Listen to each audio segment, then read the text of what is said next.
Good afternoon. My name is Jim Mackey. I was born in Lindsay in 1928, and I've been a member of St. Paul's Church all my life. I'm Ethel Morris. My husband George and I and our two-year-old son Grant came to Lindsay in, probably late August of 1965, when my husband got a job teaching at Lindsay Collegiate. I'm Garner Powell. I and my wife have been members of this church for many, many years. We were in the middle of trying to find what boxes we needed in our rental house when a rat came to the door, and it was the Anglican priest David Lemon, who came in and introduced himself. I was up a ladder washing the ceiling of my house, but we'd both been there in the old farmhouse. But and it was a disaster. And who should walk in but the priest? And we had been in to see the church, and we had met Joan and Tom Humphreys. Somebody had met Joan and Tom Humphreys at the conference center in Aurora. So when we were coming to Lindsay, they said, look up Joan and Tom Humphreys. And so we came to Lindsay not knowing another soul, but we had this name, Joan and Tom Humphreys. And so everywhere we, of course, everybody knew Joan and Tom Humphreys. So Joan got the word that we were asking about her. So between her and Bruce Simons, they came out. We had them one day, and I looked down, and there was David Lemon. Invited us to church the following Sunday, and also invited us to a party Saturday night before, because it was a couples club that was having a cookout and corn roast and a party at Marguerite and Ken Johnson's cottage. We said, well, that sounded great. We'd enjoyed the couples club at the church we'd come from in Toronto, but we had a 2-year-old and we didn't know anyone that could babysit. So he introduced us to a young woman who was finishing up her high school that year, and Sharon Kennedy came and stayed with Grant, and we went off to the party and had a great time. And we ended up, before we ever got to church, we went to the couples club party that was, I believe, at Marguerite and Ken Johnson, yeah, out of their cottage. And we had a good time. The couples club was great, as long as it was summer, sort of summertime. But there was a great argument over whether it should be Friday or Saturday night, because several of the members had businesses in town, and they couldn't possibly come on a Friday night because their stores were open, and nobody wanted to come on Saturday night when the hockey game was on. I was David Lemon's warden. But prior to that, Ozzie Street, and they decided to have a deputy warden established, so learn a little more about the wardenship before we entered into being the warden. So I was approached and accepted the job. And then I advanced up to be the warden for David Lemon. Well, I go back over all the ministers, back to Canon Marsh, but there's one that stands out in my mind. Our minister, Ernie Lowen. It's, during that time, we took the church from a have-not church to a very prosperous church. It was done through the talent fund. And just to go back to the first meeting, or annual meeting that Ernie Lowen had. And Tom Humphreys presented the financial statement and said it ended up that something had to be done. It went on, these meetings were on a Monday night at 7 o'clock. And about 10 o'clock, it was a long night and everybody had their say. And finally, Ernie suggested that we have a talent fund, and that money be used to fix the church up. And you could almost feel somebody waved the magic wand over the congregation that night. Through that fund, we were able to raise the money to put a new heating system in the church. This cost approximately $25,000 at the time. This would be back in the 70s. We also did a lot of renovating in the church. One of the big items was the brickwork on the west side of the church. The previous brickwork had started to deteriorate, and we ended up with piles of broken brick all the way along on the west side of the church. And we were able, through a building fund, to raise the money to redo that. We also did a lot of insulating. We had the west memorial windows taken out and rebuilt, and we prepared from the flooding in the lower room. St. Paul's turned around that night, and from that point they went straight up. Ernie took the place from going and being closed up to a very wealthy congregation, and he also he was the only minister going back to Reverend Canon Cross, that was able to fill every pew in the church. And Ernie did it Sunday after Sunday after Sunday. Ernie was a great preacher, and he always had the church filled with parishioners. And during his time, we were fortunate to be in a good financial position. But anyway, Ernie looked after a lot of things. There was thousands and thousands put into the church. After that, we decided to have the first strawberry supper we ever had. And the talent fund continued on. It was responsible for our fair booth in the fairgrounds. St. Paul's owned about 5 to 6 lots over on the south side of Kent Street between William and Cambridge. And Ernie negotiated the sale of that property with Phil Albert, and he had to negotiate with the bishop too, and which was a touchy affair. And anyway, that money was the money that bought the houses, the first 3 places on Canon Street. That's how we got into the housing business. Ernie took the church from right out of the gutter and put us up financially, and filled the church with people.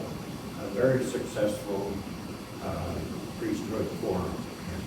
But I do remember when they bought the houses, a lot of us were realizing that they were closing they closed all of the nursing homes in Lindsay except the manor. And up to cold. we were kind of looking forward to getting enough houses over on Glenelg Street that St. Paul's could start their own nursing home. Yeah, we were gonna. Several of the Toronto churches had done that at the time. But the town of Lindsay wouldn't let us build that because it was not zoned. No. And it was, and it would have had to be zoned high density, and we didn't want Glenelg Street to be. And you went down and visited places in Toronto and realized that they're having a headache too. So that's what we wrote the letter to Yeah, try and get so- that done. But they also built a lot of new nursing homes in Lindsay too by that Still time. won't have enough. My only recollection of organizing was with Reverend Lindsay Cross. And he started, we didn't have any Boy Scout or Cub packs. Reverend Cross, at a later date in 1946, he organized the Third Lindsay Wolf Cub pack and asked a number of the congregation, the younger congregation, to help with leadership. And there was Don Jardine, Ron Richards, Olive Richards, Joan Martin, Betty Dames, and myself.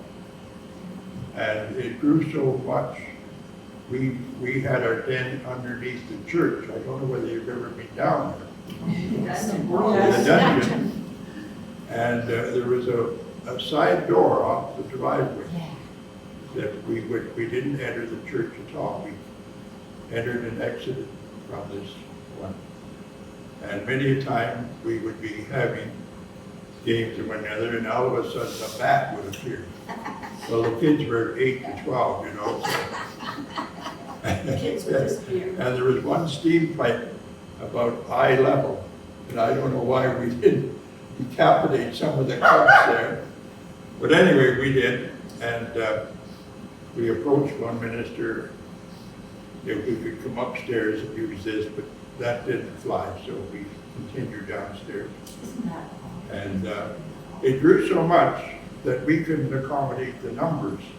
It was a very popular organization at that time, and it grew, and we had to divide our group, divide our group, and the Presbyterian Church volunteered to take some of the numbers. So we started another, or they started another pack over there.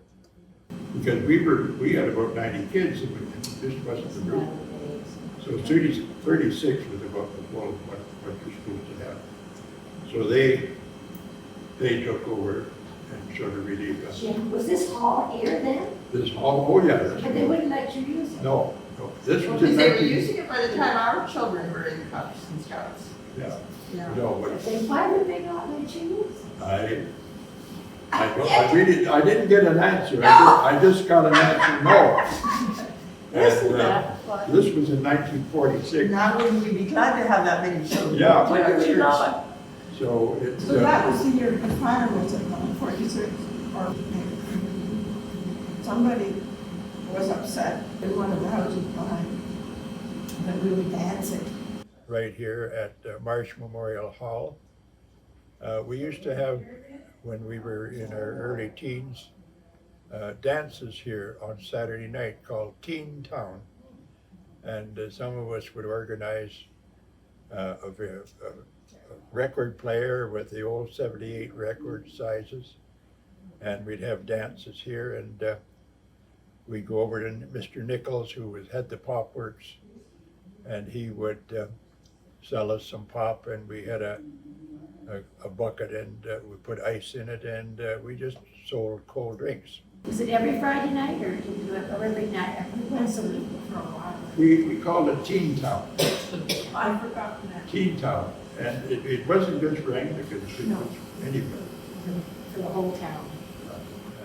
Unfortunately, one of our episodes of conclusion of the dance, one of the boys objected to us dancing in the church property, and a fire was lit after we all left. It was that wall right there, Ian, when it was the Sunday school room, and the flames came up that wall. There was a music room Burned out the office, which there. is right in there Where the music badly. was. And it caused quite a bit of damage to the church, the Marsh Memorial Hall. It did not get into the church proper. It could have been a very bad fire, but one thing you can remember, Bill, and possibly you two, Kevin, is the fireproof door we have in the church and the hall. The one that closed with a big clang, and that saved the church. The next day, the same group that organized the dances came down, and we scrubbed the walls and helped clean up after the fire. But it was quite a serious thing. They finally caught the young chap. At the time, Lindsay only had a police chief and two policemen, but it sure within a week or two, they had the culprit, and yes, and what had happened was this lad was on with the Children's Aid Society, and he had come in with the rest of them, and then he had hidden somewhere in the water bar, and then when everything was locked up, he started the fire and then went home. It was unfortunate that it all happened, but he was objecting to dancing in the church, so to speak. When we came in '65, they had a marvelous primary Sunday school. They used this whole space and there was Doris Bates and Dorothy and Marjorie Dawson and Mona Paxton. And they must have had 30 or 40 or more primary children here every Sunday. And it was marvelous, like the kids loved to come. But that primary Sunday school, they had a huge number of kids in there. They came in and sang their hearts out. They made the piano next week. I remember I came when Reverend Cross was here, and I just stepped over the bus terminal over there. Yeah. But I knew I was an Anglican, I'd been an Anglican, so I was vacillating towards being an Anglican.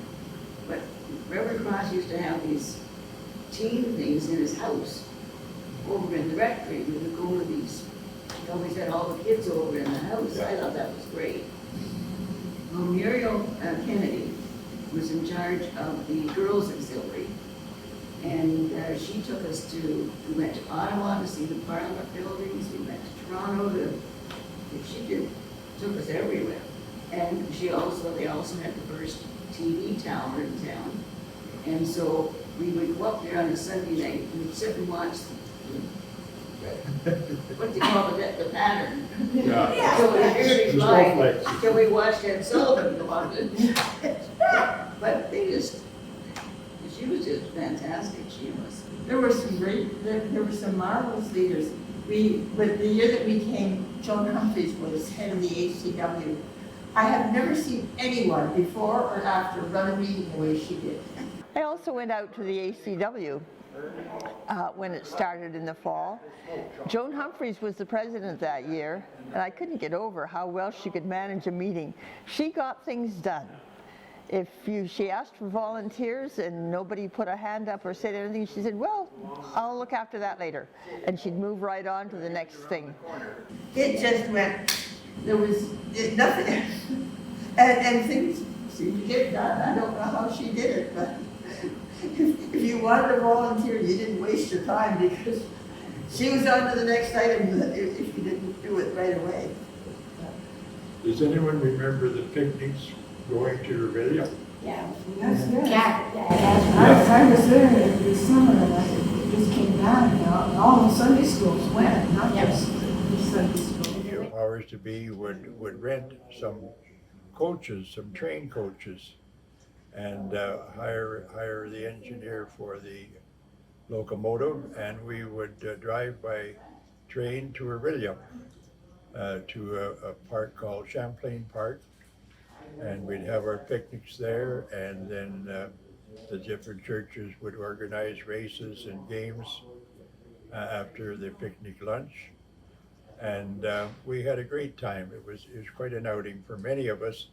It was our first and only trip on a train. And then we'd come home and all of us would be very tired. But it was a coal steam engine or coal engine. And we'd all stick our heads out the window and get all that soot and grit in our faces. The cinders and the smoke from the coal-driven engine would get in our eyes. As kids, we would want to open the windows and look out and see where we were going. And of course, we got the cinders and soot in our eyes, and we were quite a mess by the time we got to Orillia. We were picking out little things if you ever been on a trip with that kind of coal. Going back to Reverend Cross, we had a pageant in the church at Christmas time. And of course, it was the shepherds and all that goes with Christmas. And John Battersby was one of them, and they were all dressed up, and Reverend Cross was there as well. He was a shepherd. Anyways, he had a false beard, and they were carrying candles. Oh my God. And all of a sudden, his beard caught on fire. Well, I just remember that now. Oh, you better put that on. Yeah. That's, I hadn't heard that one. And it always amazed me, I'm sure over the church services. the first year I was here, that they asked me in the ECW to be somebody who went out and asked for new members. Not that this is strange, I'm pretty new myself. But I went out, and all I ever got was complaints about when there were too many communion services and they should have morning prayer more often. And you know, I simply got all of these complaints that made no sense to me at whatever, you know. You just came to church. Well, that's what happened too when we used to do the stewardship visitation. You'd get into the houses, you know, and you were supposed to, you know, talk about nice things, and you know, all they did was complain about everything that was wrong with the There's a church. reason to complain. So we stopped doing those because you weren't learning anything, you were just hearing all this stuff, and you didn't even know whether half of it was true. And what one Churches person are liked, the next one didn't, vice Exactly. versa. So Exactly. it wasn't as if you could go back with a consensus and say, You know, we because really need to. and most of the time they just cut up the minister, which was really unsettling. Well, Sunday wasn't a very exciting day around here because the routine in our house was the family went to church at 11 o'clock rather than 10. And then 2 o'clock was the Sunday school. Yeah. And then 7 o'clock was church. you wandered up and down the street. Remember Garnet, there was 2 restaurants open, the Arcade and Olympia, and we didn't have enough money to go to either one of those, so we just wandered up and down the street After Sunday school. after Sunday school, and then you had even song or 7 o'clock Yeah. service. So that was a pretty exciting day. Yeah, that was my day too. It wasn't here, it was abroad. It was certainly a religious day, wasn't it? Yeah. Some of the people that came to Canada came from Ireland or places where the alternative was the sort of the state church, which was Anglican or Church of Scotland or Church of Ireland, or Catholic. And, you know, I remember somebody complaining about the Nile on the top of the. Oh, yeah. Well, you The egg beaters. You see, in Ireland, there's just a church on top of the steeple. That is a Catholic church.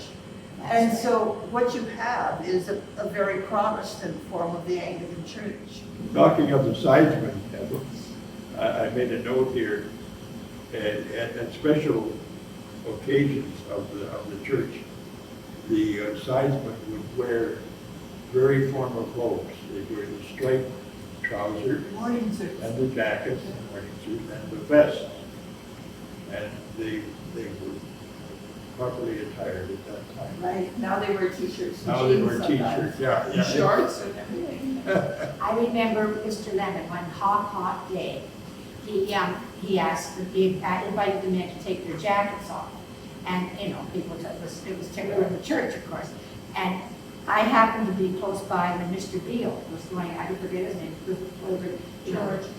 Yeah, he was going, he said, never heard of such a thing in my life. And he goes, wow, stop. And poor David, you know, I can remember thinking, oh. That's like He Jimmy asked him to Gravestock. take his jacket off. Jimmy Gravestock was a great attender of our church. But one day the sermon got a little too long, and so he just left.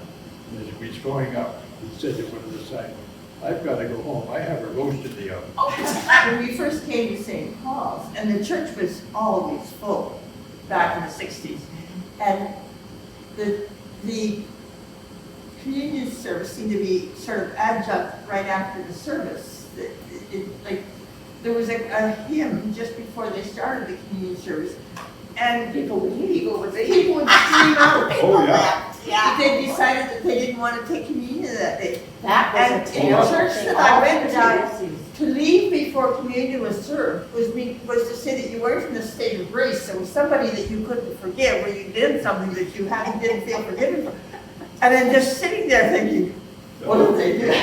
Who are these There were people? 3 or 4 assholes that always got up before. They always met before the meeting. Yeah. And it was, you know, it was a big drive through the whole diocese to stop that, because it was true everywhere. Yeah. Yeah. There's only one person does it now. Somebody still does it, they all. Lawrence. No, Okay. I finally figured out that it couldn't be that there'd been mass orgies or anything, you know? I remember my mother, she had a fight with, this is an art journal. She had a fight with the organist, she was in the choir, and she sat there, and I remember I was just a little girl, and I said, "Mom, why are you singing not going to communion?" Because I'm not talking to the organist. I'm mad at Bert, his name was Cooper. I'm mad at Mr. Cooper, and I can't take communion while I'm mad at Mr. Cooper. Oh, it was so silly. I still. Any excuses? Holy cats, that must have been bad. I'm not in love and charity with my neighbor. I think they made their peace. Because she did take communion. And a lot of pews. When they had Under the Tom church. Humphrey's funeral, I bet they had 500 people in that church. What, for which? They had, every aisle was packed. The Our back true was packed, business with people is- standing. For what? Tom Humphrey's funeral. Tom Humphreys, yeah. And it was a hot, And hot your, day. They and had your art. art, and even Art, true and art. Frank, This and, room was full. This room was yeah, full, there were people who waited out here. yeah. But I can remember, the Bible study group served lunch, the refreshments afterwards, and you could not move. No. And finally, we ended up going over and buying ice because all people wanted was water. You know, you didn't need to worry No, about you having had a some fan background, because yeah. you couldn't But get not, around with them anyway. not very often, excuse me for feeling. I was always impressed by the people at St. Paul's. They knew what they were doing. They didn't want an awful lot of interference or new ideas at that time, but we had a great time. There was great worship, great singing in the congregation, and we had a really good time. We had a great time at St. Paul's. It's been over 50 years that we've been here now, and we've really felt that our membership in St. Paul's and the people that we've known here have been a marvelous part of our life. I have many more of memories of some of the events that went on at that time, and also some of the events later.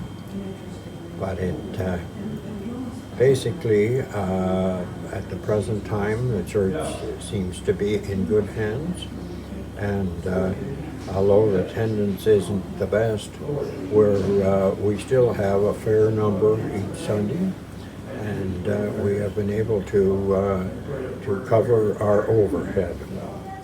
I've enjoyed the association with St. Paul's for these many, many years, over 90 years, and I hope it will continue to be a very promising and flourishing church in the future. Thank you very much.